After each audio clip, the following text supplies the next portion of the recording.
Hi, this is Trusted Neal with Call to Learn Conference, and we have Jeanie Cisco Meth with us. We're excited to have you. I am excited to be here. Yay! She's always been this happy person, and I can't wait to get to know more happiness. So, Jeanie, why don't you start out with telling us about your childhood? Tell us about where you came from. I grew up on a dairy farm in Washington State, and went to private school for quite some time, Christian school, and then I went to public school, and there was a big difference, and I didn't fit in, and I was bullied a lot, and some of it was here between my ears, and a lot of it was outside of me, and so, but I got the inspiration to write the Bully Proofing You book years later, but it caused me to go back and deal with some of that trauma, and I'm so glad I did. Yeah. Because the one thing that had caused trauma for me was actually the catalyst to my growth, and that was in elementary school. They told me that I would never finish. I was too dumb. I never finished school. Yeah, like you wouldn't graduate high school. I couldn't. There was no way I would make it. Wow. I had way too many learning disabilities. I had dyslexia, visual as well as auditory. I couldn't see. I was legally blind. I couldn't, and I had so many difficulties. And they said, you'll never make it through elementary school or high school. And did you believe that? And no, it pissed me off. Oh, right. Good and for you. so at the time, I was crushed. I was hurt. My parents were crushed more than me. I was in kindergarten. I didn't know what it meant. Right? Yeah. You're stupid. I love you. Right? I'm just happy to be at school. Right. And so, but as I look back on that, it was the catalyst. It was exactly what I needed to hear to say, I'm going to do it anyways. All right, good for you. And there's so many stories. As I started doing the research, I later became a high school teacher. Okay. Because I developed very specific skills as a student that I wanted to pass on to others. And so I remember going back and not only researching my youth, but other people's youth who had become very famous and were talking about, hey, I was bullied. And everyone, just about everyone without exception, had a teacher or an adult or somebody say something to them that hurt. But then, later on, they realized that was exactly what they needed to hear in that moment. Wow. And so Bully Proofing You comes about from being bullied. It comes about from being a teacher. I also have children. One daughter severely dealt with bullying and depression and was suicidal for many, many years. And my son also, who is 6'11", you never would think he was bullied, was severely bullied in middle school as well. And did you know that at the time? I did. And what we found out was, you would think, who would bully him? He's huge. Yeah. But if you think about it, if the small kid beats him up, right, they're the toughest kid in the school. But if Max retaliates, who's the bully? So Max was always blamed if he would act out back. And so a lot of the tips that were developed in Bully Proofing You came about in helping my son learn how to deal with bullies. Oh. And so which helped you to go which back. helped wow, Yeah. Okay. And also as a teacher, I worked in a very, very difficult population. I worked at an alternative school. And so it was the kids who really needed it. Yeah. Their parents were on drugs. Most of them were on drugs. They had kids. They were in the system. You know, they were in gangs. And that is where I learned that it's the personal value. Is it okay if I show you? Okay. Yeah. So in my book, I developed a pyramid. And this is the pyramid. And on the bottom is personal value. Because that's the foundation on which everything is built. If I believe in me, if I decide who I am, then you can't tell me who I am. Yeah.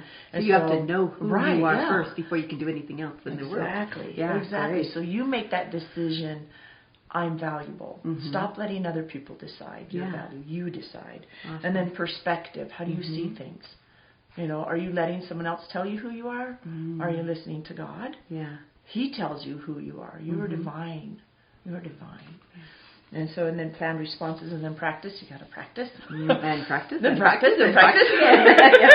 You're never done. And so I like that the arrows are both ways. Yeah, because you got to practice all of them all the time. Yeah. And so that was developed as a teacher and as a parent, and implemented with some of the most difficult students there are, yeah. and it works. It That's works. wonderful. It's incredible. That's great.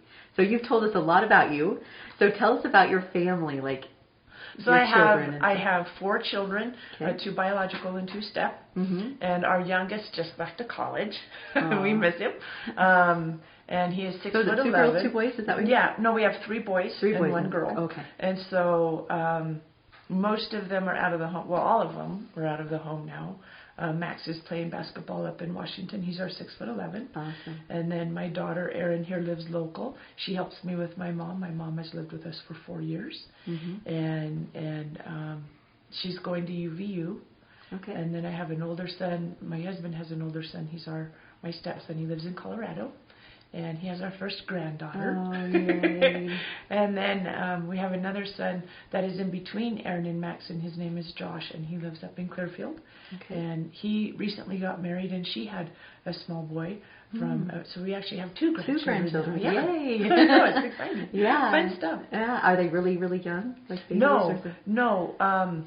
Well, my granddaughter is now, her name's Chloe. Okay. She's the first female born in the meth line in over 200 years. What? I know, crazy. Wow. Yeah, and she is 6 now, so she's pretty young, but not way little. And then Gabe, Josh's stepson or son, he is 5. Okay. Still cute age. Oh yeah, they're so much fun. I still have a 6-year-old, and I just, please don't grow anymore. No, because it's such a perfect age.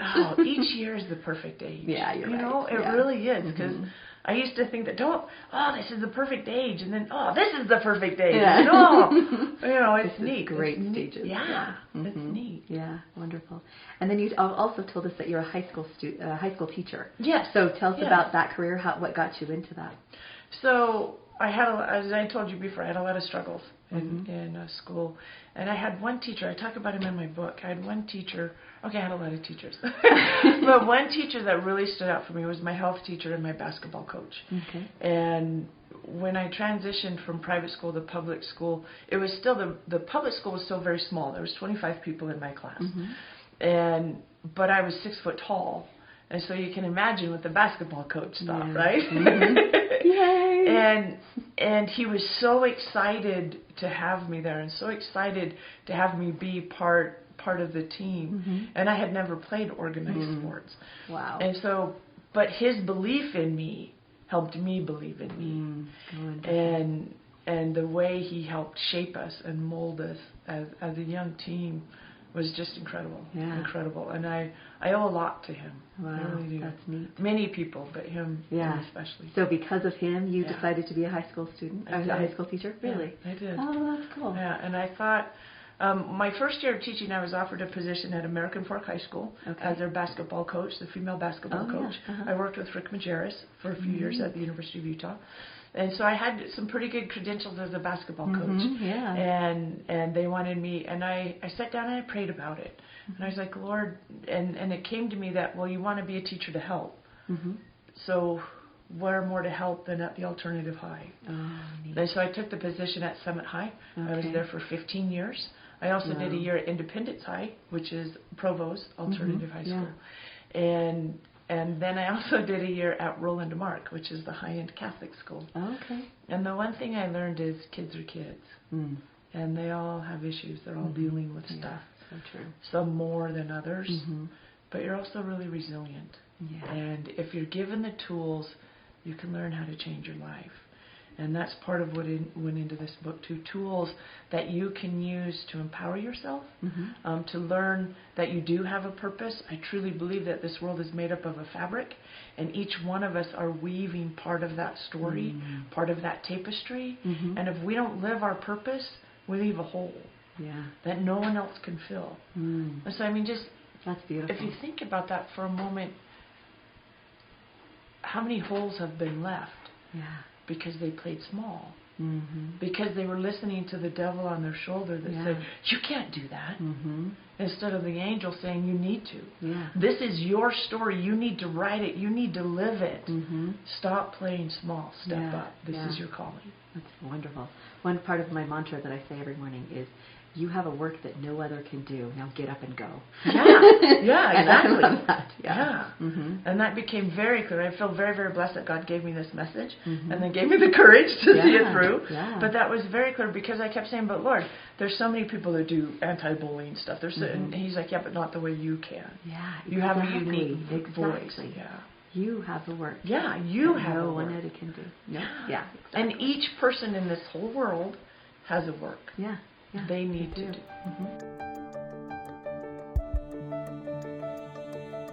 To subscribe to our YouTube channel, click here.